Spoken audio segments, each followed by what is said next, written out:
E aí, pessoal, voltando, vamos agora para a última parte da nossa aula, e é uma das partes mais importantes também, tá? E vai falar sobre, na questão número 13, sobre o complemento nominal e adjunta de nominal, que é uma questão, um tipo de questão que está praticamente 99,99999% das provas da Fundação Getúlio Vargas, na questão número 13, e na 14, que fala sobre gêneros textuais, que também não é difícil estar em muitas provas da FGV também, tá? Então vamos lá, pessoal. Primeiramente, tá? Na questão número 13, ela fala o seguinte: os termos sublinhados que desempenham o termo sublinhado que desempenha uma função diferente da dos demais é. Aí você vê aqui, ó, que nós temos um nome substantivo normalmente, né? É, Logo depois do substantivo nós temos uma palavra regida de preposição, ela que está sublinhada. Quando isso daqui acontecer, ela está falando sobre a diferença entre complemento nominal e adjunta de nominal, tá? Então ela vai falar para vocês sobre a diferença entre complemento nominal e adjunto adnominal. Tá ok, pessoal? Tá, mas vamos lá. Para falar um pouco sobre complemento nominal e adjunta de nominal, nós temos que falar primeiramente sobre o substantivo concreto e substantivo abstrato. A gente tem que entender o conceito do que é concreto e abstrato. Muita gente sabe o conceito, né? Conhece o conceito do substantivo concreto e abstrato, mas muita gente foi ensinada errado, como eu fui ensinado na minha educação de base, sobre o real conceito do substantivo concreto e abstrato. Porque muita gente tem na cabeça que substantivo concreto é tudo aquilo que a gente pode ver e pegar. E que o substantivo abstrato é o que nós não podemos ver, aquilo que nós não podemos pegar. Não é bem assim que funciona, tá? Vou mostrar aqui para vocês e depois eu vou dizer para vocês por quê que isso aqui é importante para o complemento nominal e adjunta de nominal. Tá? Então vamos lá. Substantivo concreto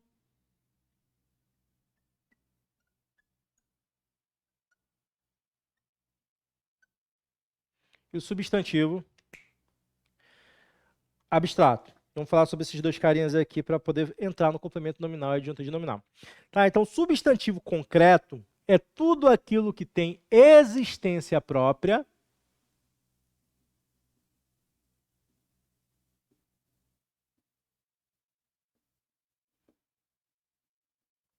seja no mundo real ou no mundo imaginário. Tá? Então, é aquilo que existe por si só. Tá? Então, existência própria, eu vou colocar aqui, ó, no mundo real ou no mundo imaginário. Já o substantivo abstrato é aquilo que não tem,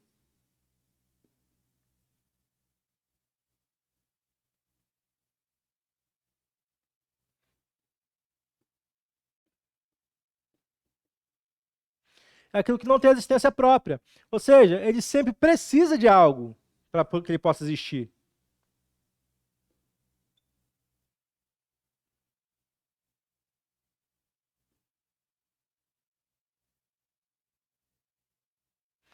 Ele precisa de algo para ele existir, precisa de algo para ele ser, tá? Para ele poder existir. Tá? Então, ó, substantivo concreto é tudo aquilo que tem existência própria, seja no mundo real ou imaginário. Substantivo abstrato é aquilo que não tem existência própria, ou seja, precisa de algo para que ele possa existir. Tá bom? Então, vamos lá no substantivo concreto.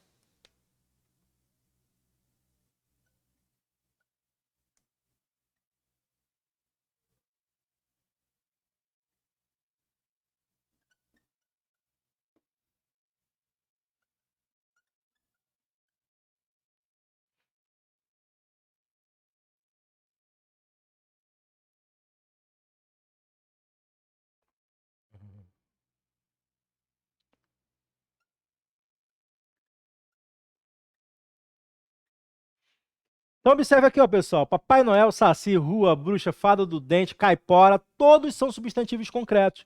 Por quê? Porque eles existem sozinhos, tá? Isso vai ser no mundo real e imaginário. Papai Noel, mundo imaginário, Saci, mundo imaginário, Bruxa, mundo imaginário, Fada do Dente, mundo imaginário, Rua, mundo real, Anel, mundo real, Escola, mundo real, tá? Então, eles são concretos por quê? Porque eles existem por si mesmos. Eles não precisam de ninguém para que eles existam. Eles já existem, tá? Seja no mundo real ou no mundo imaginário. Já o substantivo abstrato é o que não tem existência própria, ou seja, ele precisa de algo para que ele exista, tá? Quando eu falo de substantivo abstrato, eu vou falar sobre o quê? Eu vou falar sobre sentimentos, emoções, tá? Sentimentos ou emoções. Eu vou falar sobre características, ou vou falar sobre ações. Então, todo substantivo que nomeia sentimentos, substantivo que nomeia características, substantivos que nomeiam ações, são chamados de substantivos abstratos, tá? Por quê? Porque eles não têm existência própria, eles sempre vão precisar de alguém para que eles existam, vão precisar de algo para que eles existam. Eu vou mostrar para vocês aqui por quê e como é que isso daqui acontece, tá? Então, vamos lá, sentimento, ó. Vamos falar aqui, ó, amor, raiva, medo, paixão, paixão, ódio e por aí vai. Ó, o amor existe sozinho? Não, ele precisa de alguém para sentir o amor. A raiva precisa de alguém para que sinta a raiva. Alguém precisa, eu preciso de alguém para sentir medo de algo do qual eu vou sentir medo. Tá? Para existir a paixão, eu preciso de alguém para sentir, de alguém por quem eu vou sentir a paixão, senão ela não existe sozinha.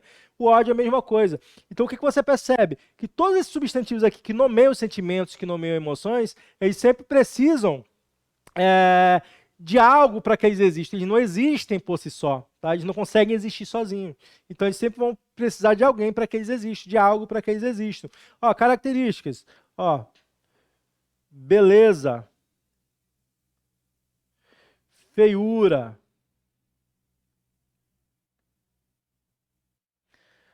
avareza e por aí vai, ó. A beleza existe sozinha? Não, precisa do belo. Feiura, precisa do feio. A avareza, precisa do avaro, do mão de neném para que ele exista. Ou seja, eles não existem sós. Ações, vamos lá nas ações, ó. Pulo, corrida, choro e por aí vai, ó. Pulo existe sozinho? Não, alguém precisa pular para que o pulo exista. Corrida, a corrida existe sozinho? Não, precisa de alguém para correr. Precisa da rua para correr, precisa das pernas para correr. Choro, precisa de alguém para chorar, tá? Então, são substantivos que não existem sóis. Eles precisam sempre de algo para que eles possam existir. E esses são os substantivos abstratos, tá? Todo substantivo que nomeia sentimentos, características e ações são substantivos abstratos. Isso aqui é extremamente importante para que você entenda a diferença entre o complemento nominal e o adjunto adnominal. Belezinha, pessoal? Conseguiram entender aí? Então, vamos seguir adiante agora para entrar nesse carinha aqui, ó. Tem muita gente que fala para mim, manda mensagem para mim, mas professor, não consigo aprender complemento nominal de adjunto adnominal, não entra na minha cabeça. Pois vai entrar a partir de hoje, tá bom? Assim que a gente falar sobre ele, eu quero que vocês respondam essa questão aí, que vocês vão ver como vocês vão acertar, vocês não vão errar.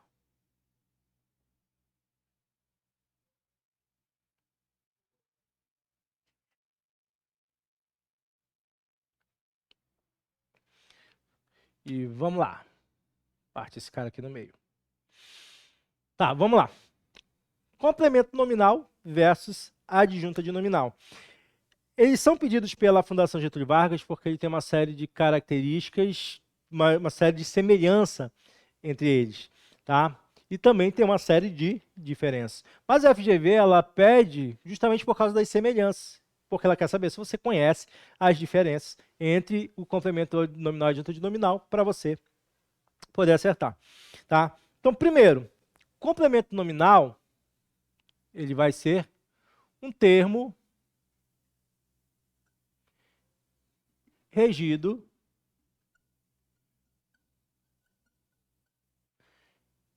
de preposição, tá? Então, é a característica do complemento nominal, pessoal. Ele é um termo regido de preposição. E sempre vai vir regido de preposição. O complemento nominal, ele pode ser regido de Preposição.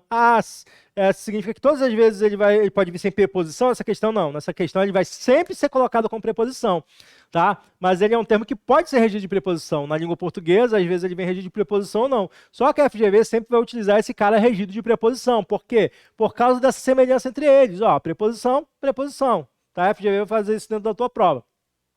Beleza? Deu para entender aí? O adjunto adnominal, vamos falar sobre esse cara aqui, ele vai se referir sempre a substantivos. Ele sempre faz referência a substantivos. Agora, olha só que interessante.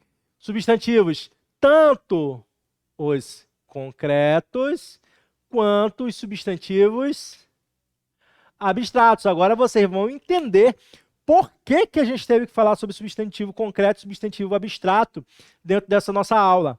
Tá? Então, o adjunto adnominal se refere sempre a substantivos, somente substantivos concretos ou abstratos.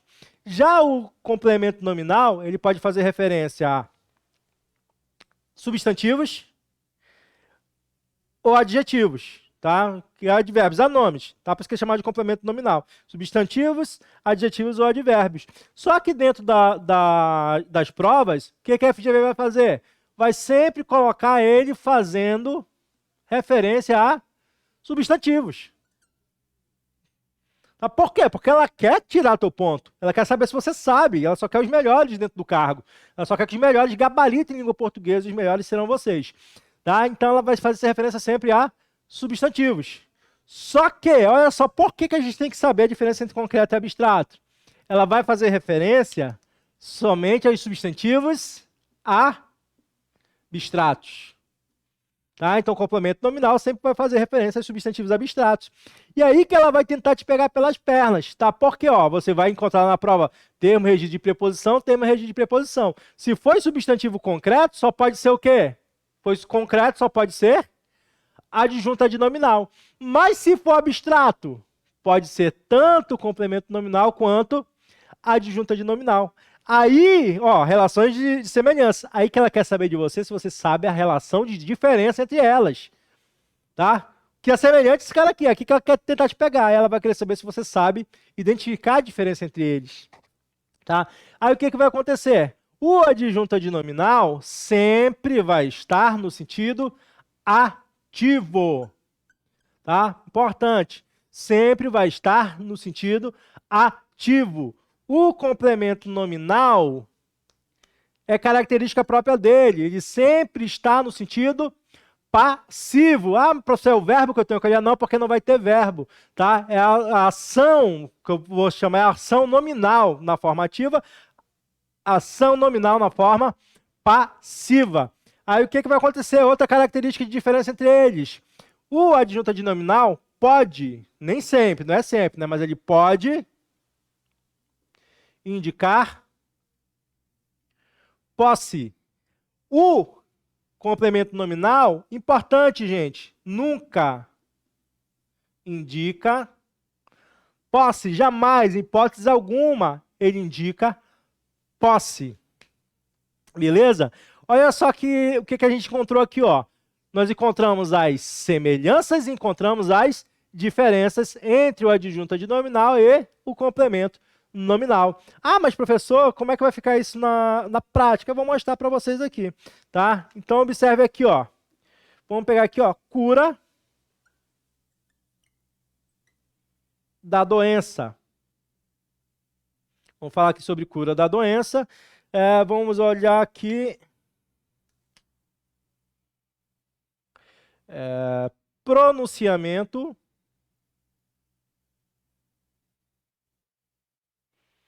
do prefeito. Ó, cura da doença, pronunciamento do prefeito. Vamos pegar aqui também ruas de terra. Ruas de terra.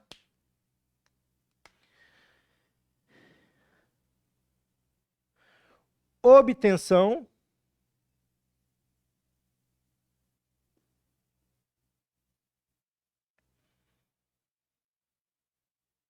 de lucros. Tá, belezinha? Vamos lá. Como eu falei para vocês, vai ser esse cara aqui que eu vou analisar, vai ser esse cara aqui que eu vou analisar, vai ser esse cara aqui que eu vou analisar, vai ser esse cara aqui que eu vou analisar. Vamos pegar aqui primeiro, ó, pronunciamento do prefeito, tá? O que eu vou fazer, ó? Encontrei um termo regido de preposição ligado ao nome, tá? Esse nome eu percebi que ele é um substantivo, eu vou observar se ele é concreto ou se é abstrato. Pronunciamento é o ato de se pronunciar, tá? Então, pronunciamento é o ato de se pronunciar, indica uma ação, né? Então, um substantivo que denota uma ação nominal, ele dá o nome a uma ação. Então, se ele dá o nome a uma ação, nós temos que tipo de substantivo? Substantivo abstrato. Aí ferrou, tá? Porque se eu encontrar substantivo abstrato, ele pode ser tanto complemento nominal quanto adjunto adnominal. Aí o que eu vou fazer? Como ele tem essa relação de semelhança, eu vou ter que aplicar a relação de diferença entre eles. Qual é a relação de diferença entre eles? Adjunto adnominal, sempre no sentido ativo e pode indicar posse. Complemento nominal, sempre no sentido passivo e nunca indica posse. Tá? Primeira coisa, de quem é o pronunciamento? Do prefeito. Esse pronunciamento pertence ao prefeito, da ideia de posse. Então, só pode ser o quê, pessoal? Isso daqui só pode ser adjunto adnominal. Ah, mas professor, se eu não conseguir encontrar essa ideia de posse? Aí você vai fazer o seguinte, você vai ver se ele está no sentido ativo ou no sentido passivo. Aí o que você faz? Conversa com a tua prova. Tá? Não tem medo de dar uma de louco, não. Conversa com a tua prova, pergunta dela porque ela vai te responder.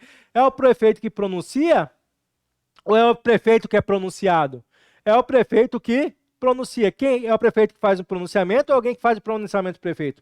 É o prefeito que faz o pronunciamento, ou seja, ele está em que sentido? Sentido ativo, não é voz verbal, tá? É sentido ativo da ação nominal. Então, se ele está no sentido ativo, só pode ser o quê? Ó? Adjunta de nominal. Por quê? Porque o complemento nominal está sempre no sentido passivo, tá? E outra coisa importante, tudo aqui não é passivo, é chamado de ativo, tá? Vou dizer para vocês por quê, tá? Vamos pegar aqui, ó, ruas de terra. Peguei a palavra ruas. Eu vou ver, é substantivo concreto ou abstrato? Substantivo concreto. Se é substantivo concreto, só pode ser já de cara o quê? Adjunto adnominal. Ah, mas professor, você não consegue encontrar. Vamos lá para o de terra. Ah, mas não estou encontrando o sentido ativo. Mas também você não vai encontrar o passivo. Ou seja, o que não é passivo só pode ser ativo, tá? E o que ele faz aqui, ó? Observa aqui, ó. De terra não caracteriza o tipo de rua, então tudo que caracteriza o tipo de alguma coisa, um tipo de substantivo, vai ser o adjunto adnominal. Ó, jazida de petróleo, jazida de ouro, tá? Ruas de terra, prédio de vidro, tá? Então, ó, de vidro, de tijolo, de mão de obra, tá? O tipo de obra, qual é? É a mão. É o tipo de mão, é de obra. Então, tudo isso aqui é o quê? Adjunta adnominal. Belezinha? E não esqueça, tudo que é passivo é ativo, porque a FGV ela pode também pedir nesse tipo de questão para você analisar qual o termo sublinhado que está no sentido ativo, ou o único que está no sentido passivo. Não é na voz ativa ou voz passiva, é sentido ativo, sentido passivo. E esse tipo de questão ela também vai pedir de vocês a diferença entre complemento nominal e adjunto adnominal. Beleza? Agora esses outros dois exemplos aqui, ó. Cura da doença, não é doenção não, tá? É cura da doença. Tá? Vamos lá, cura, o ato de curar, substantivo que que indica uma ação, é um nome dado para uma ação. Substantivo o quê, pessoal? Substantivo abstrato. Se é substantivo abstrato, eu posso ter o quê? Adjunto adnominal ou complemento nominal, não é verdade? Aí eu vou observar quem? A doença. É a doença que cura ou a doença que é curada? A doença que é curada, sentido passivo. Se for o sentido passivo, só pode ser o quê, pessoal? Esse cara aqui? Só pode ser complemento nominal, tá? Outra coisa aqui, ó, obtenção de lucros. Obtenção, o ato de obter, tá? Aí nós temos o quê? O substantivo, mais uma vez, abstrato. Aí o que eu vou observar? Se esse cara aqui está no sentido ativo ou passivo, porque se abstrato é adjunto ou complemento. Na verdade, se fosse concreto, já seria adjunto adnominal já de cara. Mas como é abstrato, pode ser um dos dois por causa dessa relação de semelhança. Tá? Então vamos lá, de lucros. Tá? É o lucro que obtém ou é o lucro que é obtido? É o lucro que é obtido. Ou seja, ele está em que sentido? Passivo ou ativo? Sentido passivo. Logo, esse cara aqui só pode ser o quê? Complemento nominal. Beleza, pessoal? Deu para entender? Agora vamos aqui para a nossa questãozinha, tá? E muita atenção para essa parte da aula, tá? Assista a ela quantas vezes você puder, se você ficou na dúvida, porque isso aqui é muito importante, que é um ponto que você vai ter na sua prova, que vai fazer muita diferença, tá bom? Então vamos lá para a nossa questão número 13. O termo sublinhado que desempenha uma função diferente da dos demais é A. Patente de medicamentos. B, desenvolvimento dos medicamentos. C, lançamento comercial do produto. D, distribuição de medicamentos. Ou letra E, tratamento do câncer. Tá? Como você já está aí, quiser dar pause aqui para pegar esse esqueminha, porque eu vou precisar fazer um rabiscozinho aqui, tá?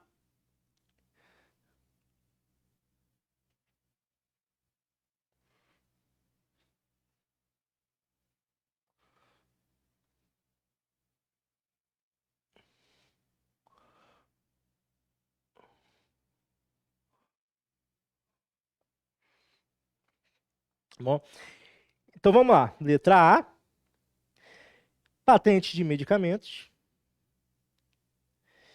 Letra B, desenvolvimento de medicamentos. Letra C, lançamento comercial do produto. Letra D, distribuição de medicamentos. Letra E, tratamento do câncer. Tá? Então vamos lá. A.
Vamos lá. Então, esse termo aqui que está sublinhado, esse termo aqui está sublinhado, esse termo está sublinhado, sublinhado, sublinhado. Tá? O que que a FGV faz aqui dentro dessa questão? O termo sublinhado que desempenha uma função diferente da do demais. Então, vamos lá. Olhei o termo regido de preposição, olhei para a sua esquerda e vi que patente é um substantivo. Então, ela está falando sobre o quê? Complemento nominal, adjunta de nominal. A mesma coisa acontece na letra B, ó, dos medicamentos de desenvolvimento substantivo. Letra C, do produto, lançamento comercial, lançamento substantivo. Letra D, de medicamentos, distribuição substantivo. E letra E, do câncer, tratamento substantivo. Então, realmente, ela está falando sobre o que para vocês? Sobre a diferença do complemento nominal para o adjunto adnominal. E o que que nós vamos fazer agora? Vamos olhar ali, ó, patente de medicamentos. Aí você vai, primeira coisa que você vai olhar, se patente é um substantivo concreto ou um substantivo abstrato. Tá, patente é concreto ou abstrato? Patente é concreto, tá? Porque patente é um documento, tá? Então, só pode ser o quê? A letra A? Adjunto adnominal. Deixa eu trocar aqui a cor do pincel para ficar melhor. Então, a letra A só pode ser o quê? Adjunto adnominal. Ah, mas professor, não sei se patente é concreto, como é que eu vou saber? De repente não é, que é o ato de patentear. Tá? Então vamos lá, se você ficar nessa dúvida, você vai tentar encontrar no de medicamentos aquela parte lá do sentido ativo, do sentido passivo, se indica posse. Aí você vai tentar encontrar o sentido passivo.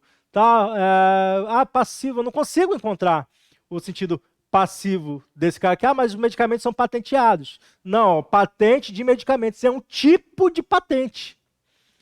Percebeu? Ó? Um tipo de patente, ó, patente de eletrodomésticos, um tipo de patente. Tá? Então, se não é passivo, só pode ser ativo, mas você consegue perceber que de medicamentos indica o tipo de patente que nós temos. Então, só pode ser o quê? Adjunto adnominal.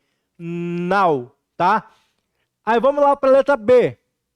Tá, normalmente nesse tipo de questão, dentro das provas da FGV, ou é a letra A ou é a letra B que é a resposta correta, tá, pessoal? a probabilidade disso aqui acontecer é enorme, tá? Ou letra A ou a letra B, um dos dois, tá? Na letra B ela fala desenvolvimento dos medicamentos, tá? Então, desenvolvimento é o nome dado para a ação de desenvolver, substantivo abstrato. Logo aqui nós temos o complemento nominal ou adjunta de nominal. Aí, para retirar essa dúvida, vamos para a relação de diferença entre eles. Primeiro eu tenho que encontrar se esse cara é sentido passivo ou ativo, tá? Vamos lá. O medicamento desenvolve ou é desenvolvido? O medicamento é desenvolvido. Qual é o sentido? Passivo. Se é sentido passivo, esse cara só pode ser o quê? Complemento nominal. C. Lançamento comercial do produto. O produto lança ou é lançado? O produto é lançado. Sentido passivo. Ou seja, complemento nominal, com isso aqui a gente já mata a nossa questão. Porque, logicamente, se nós já temos dois complementos nominais, o resto não pode ter nenhuma adjunta de nominal, porque nós temos que ter apenas um diferente. Tá? Então, qual é a nossa resposta correta? Letra A. A de aprovado no TCE. Tá? Só para tirar por desencargo de consciência, vamos observar a letra D e a letra E. Distribuição de medicamentos. O medicamento distribui ou é distribuído? É distribuído, sentido passivo, complemento nominal. Tratamento do câncer. Câncer, trata ou é tratado? O câncer é tratado, complemento nominal. Até me emocionei, chega, eu estou todo arrepiado porque vocês não erram mais esse tipo de questão. Beleza, pessoal? Então, pratique esse cara aqui, tá? Resolvam essas questões. Pegue listas na internet, no Google, onde quer que seja, e comece a pegar a classificação de complemento nominal para o adjunta de nominal, porque é uma questão certa dentro da tua prova. Belezinha? Tá? Ah, sem esquecer, a outra forma dela pedir é perguntar de você quem é que está no sentido ativo e sentido passivo, tá? É só fazer a mesma coisa, beleza? Agora vamos para a nossa última questão, para que nós possamos nos despedir desse nosso aulão, tá? Que fala sobre gêneros textuais. Normalmente, nesse tipo de questão, a Fundação Getúlio Vargas gosta de trabalhar com dois, tá? Que é o texto informativo e o texto argumentativo. Ela também chama ele de texto informativo de texto expositivo. Tá? O que é um texto informativo? O autor passa informações sem se posicionar em momento algum. E o expositivo é a mesma coisa, tá? Que é o texto expositivo é o texto informativo, tá? Então o autor ele só passa os dados da forma que chega para ele sem ter uma posição, tá? Por mais que não aconteça muito hoje em dia, os jornais são um exemplo do que é um texto informativo, tá? Se bem que os jornais hoje já há muito esse posicionamento, tá? Muito posicionamento, tá? Aí tem gente que fala, vê alguns casos na TV, não, o cara estuprou a menina, aí vai lá, assassinou não sei quem, assassinou a pessoa depois de assaltar, aí você vê o jornal e fala assim, o suspeito do assalto, suspeito do estupro, por mais que tenha sido filmado, é porque o jornal ele tem que se afastar dessa posição, de se posicionar, tá? Porque a função dele é passar essa informação, tá? Por mais que, não estou falando de concurso, tá, pessoal? Por mais que, na realidade, eles não se afastem, tá? Mas o que acontece? A propalada objetividade jornalística que nós falamos é só informar, tá? Que é questão de prova da FGV, tá? Então, quando a gente passa uma informação sem ter um posicionamento nenhum do autor do texto, nós vamos ter o quê? Nós vamos ter o texto informativo. Mas a partir do momento que o autor do texto dá um posicionamento, ele apresenta um ponto de vista, aí o que nós vamos ter? Nós vamos ter um texto chamado de texto argumentativo ou dissertativo argumentativo. Tá ok? E o que vai acontecer aqui? Na questão número 14, ela fala bem assim, ó. Por sua estrutura global, o texto é caracterizado prioritariamente como? Prioritariamente, ou seja, a estrutura do texto te mostra isso, tá? O texto, ele passa uma informação, ele passa, só que você percebe que ele se posiciona. Tanto que, lembra lá na questão número 2 que eu falei para vocês que ela ia te ajudar a responder uma outra questão? É exatamente essa. A questão número 2 te responde a questão número 14, tá? Porque para ser um texto informativo não pode ter posição, não pode ter posicionamento, ponto de vista nenhum do autor, em momento algum. Pode ter de outra pessoa, menos do autor, tá? Para ele ser informativo. Se tem um ponto de vista do autor do texto, ele passa a ser o quê? Argumentativo. Tanto que na questão número 2, ela já fala que dentro desse texto tem um ponto de vista do autor. Ó. O ponto de vista prioritariamente defendido neste texto é o 2, e lá no final do texto, o autor dá uma posição, ele dá uma opinião. A quebra de patente não pode ser banalizada, ele participa, a marca opinativa dele aqui dentro, tá? Então, dentro da questão número 14, a resposta correta só pode ser qual? Letra D de dado argumentativo, ele não pode ser considerado informativo, apesar de ter algumas informações, mas ele se posiciona. Narrativo não tem como ser, publicitário também nem descritivo, tá? Então a resposta correta, letra D, texto argumentativo. Beleza, pessoal? Então, dessa maneira, nós encerramos essa nossa aula com essas questões de FGV e se prepare que vem coisa boa por aí, tá? Nós vamos gravar um módulo chamado Português Sem Mistérios, gabaritando FGV, que nós vamos trabalhar apenas questões. Tá ok? Então, esse módulo que eu vou preparar para vocês, nós vamos trabalhar questões da FGV com essa parte de teoria, tá? Com fundamentação teórica, né? Nós vamos resolver muitas questões da FGV com fundamentação teórica, tá? Então, estou prevendo aí umas 20 horas de aula para vocês, 24 horas de aula para vocês, só de resolução de questões da Fundação Getúlio Vargas, tá? Então, fique de olho aí nas redes sociais do Equipol, nas minhas redes sociais, tá? No meu Instagram, no Instagram do Equipol, no Facebook do Equipol, que nós ou manda um WhatsApp para mim, tá? Que eu adiciono você lá no nosso grupo do WhatsApp, que é o grupo do TCE que nós temos, e vamos trabalhar fortemente a Fundação Getúlio Vargas, tá ok? Então, essa parte de exercícios é de suma importância, tá ok? Então, eu espero que vocês tenham gostado, pratiquem muito, tá ok? Que nosso próximo encontro, que vai ser nesse nosso módulo, que vai ser tanto presencial quanto online, Português Sem Mistérios, gabaritando a FGV, nós vamos entrar de cabeça de uma vez no mundo da FGV, tá? E vai ser para gabaritar a prova, você nunca mais vai perder ponto para essa temida banca. Beleza, pessoal? Então, até a próxima, se Deus quiser. Tchau, tchau.